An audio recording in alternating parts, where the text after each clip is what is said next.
The sound of police sirens cutting through the night is not something you ever expect to hear when you're walking up the gravel drive to your own lake cabin backpack, still slung over your shoulder from a trip you thought would clear your head.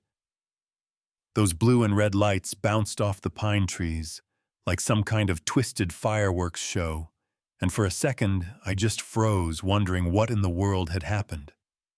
Two cruisers screeched to a stop in front of my porch tires, grinding on the stones, and before I could even process it, I saw her, Linda. Arms folded tight, her jaw locked in that familiar scowl she wore like it was stitched into her face. She was barking at the officers as if she owned the whole lake. She broke into this cabin, she yelled, pointing at me as though I was some intruder. She doesn't belong here. The HOA has rules and we're sick of squatters thinking they can just take over. Now let me tell you something, that cabin has been mine for 2 decades. My late husband and I bought it back when the HOA was barely a whisper.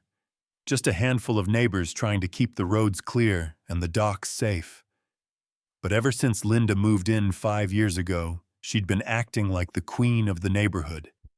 And now, standing there with cops on my lawn, she was trying to write me out of my own story. I started to reach for my wallet, for the deed I'd tucked in, with my license proof. This place was mine, but the older officer didn't even wait. He turned to Linda with a sharpness that cut her little speech in half. "Ma'am, unless you can show proof she doesn't own this property, you need to back off. If it's hers, you've got no right to be here." His hand rested on his duty belt like a period at the end of a sentence. For the first time in all the years I'd known her, Linda went pale. I handed over my deed anyway, just to shut it all down, and the cop barely glanced before nodding and giving it back. "Consider this a warning," he said to Linda, voice firm. "You don't step foot on this property again without permission." I thought that was the end of it. I thought maybe embarrassment would be enough to quiet her. But just as the officers were wrapping it up, shouting started behind the cabin. And when the man stumbled out of the shadows, gripping a crowbar in both hands, the air shifted from nuisance to nightmare. His name was Rick. I recognized him from a past HOA meeting, Linda's so-called maintenance guy. Always lingering near her like a guard dog waiting for orders. And now here he was on my land, crowbar, ready to pry open whatever lock stood in his way. Officer Daniels barked at him to drop it. For a second I thought he wouldn't. His knuckles white around the metal, his eyes darting back to Linda for approval. She just stood there silent, pale as chalk, until finally the crowbar clanked onto the gravel. That was the first real crack in her armor. See, 3 weeks before that night, I had packed my gear and left for a 5-day hiking retreat in the Rockies, the kind of trip my husband and I used to take before life got heavy. My neighbor Tom, a retired firefighter with shoulders like a wall and a laugh that could shake windows, told me to be careful. "HOA's been pushier lately," he said.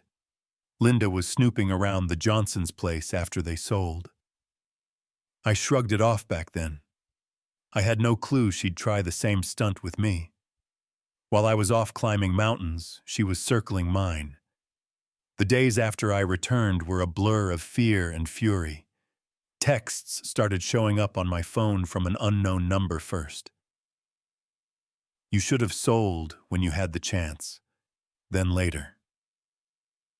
This is your last warning." Those words settled in my stomach like ice. Tom came over that night and helped me string bells on the back door just in case. His niece Jenna brought cameras and motion lights, turning my little cabin into something that looked more like Fort Knox. Still, the fear crept in. Every breeze sounded like footsteps. Every creak of the porch felt like someone testing their luck. Linda, of course, didn't stop there. She called an emergency HOA meeting, dragging the whole neighborhood to the clubhouse. She stood at the front like some twisted schoolteacher, accusing me of installing non-compliant devices. My cameras. The ones I had put up after Rick showed up with a crowbar. They face my doors and my driveway, I said, voice shaking but steady enough. You know the things that belong to me. From the back of the room, another neighbor piped up. You approved mine last year, Linda. Heads turned. Murmurs rippled. For once, I wasn't the only one willing to speak up. When the board voted, her motion failed. That should have been a victory, but the look she shot me when Mark, one of the board members, said no, it was the look of someone who'd just decided to come through the window instead of the door. And she did. Rocks through my windows, notes attached with rubber bands. Out. Spray paint on my boathouse in dripping red letters. Sell. The kind of graffiti that stains your bones as much as your walls. Then one night, the cameras caught Rick inside the boathouse with a gas can. That was it. Sheriff's deputies swarmed my property and dragged him out in cuffs, gasoline staining his boots, the stench clinging to the night. Arson, the sheriff said flatly. That's prison time. But here's the thing, Rick never did anything on his own. Everybody knew it. He was Linda's shadow, her hammer when she wanted nails pounded. And when the deputies pressed him, the truth cracked wide open. Payments from Linda's account labeled maintenance. Handwriting that matched the notes. The sheriff got his warrant by morning. Linda had the nerve to show up at my cabin that night, hair perfect white tennis sweater gleaming under my floodlights.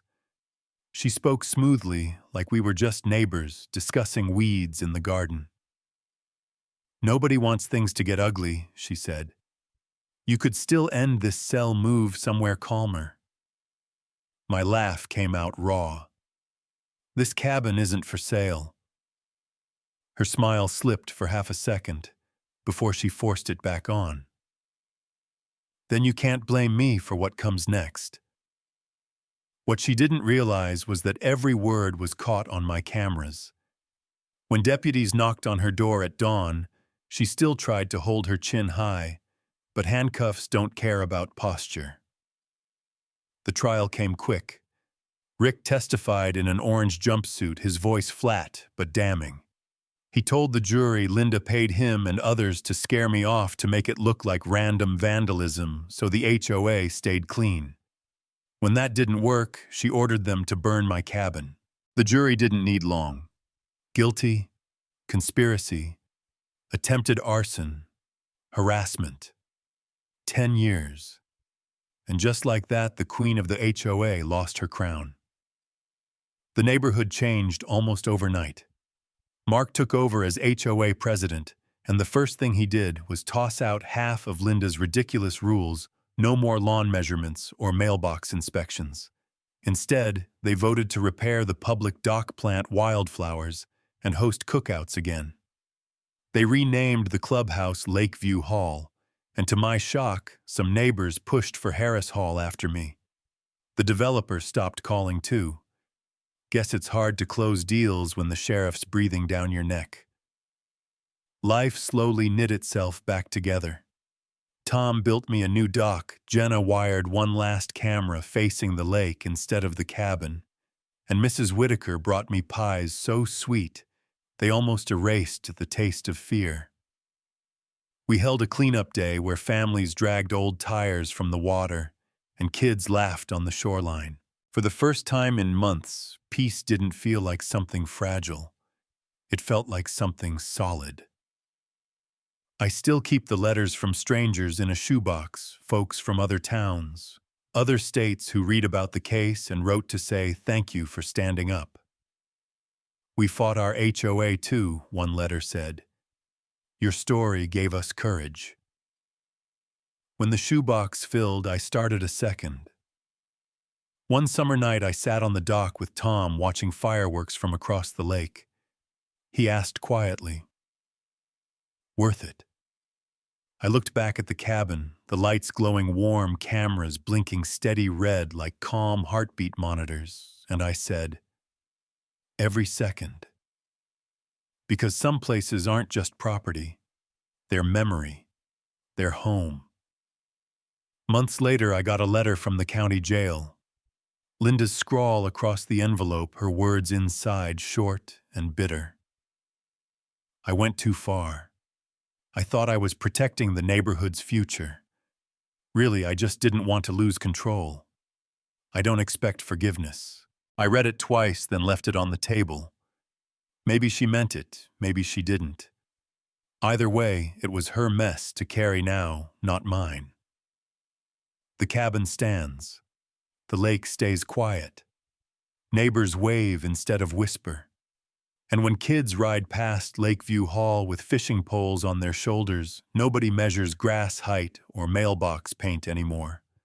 We measure something else, how far we've come from the night. Fear thought it could win. So here's where I leave it to you. What would you have done if your own HOA president turned your cabin into a battlefield? Do you believe someone like Linda can ever truly be sorry, or is that just another trick to claw back control? Drop your thoughts down below, share your stories, if you've faced anything like this, and let's talk about what justice really means in a neighborhood.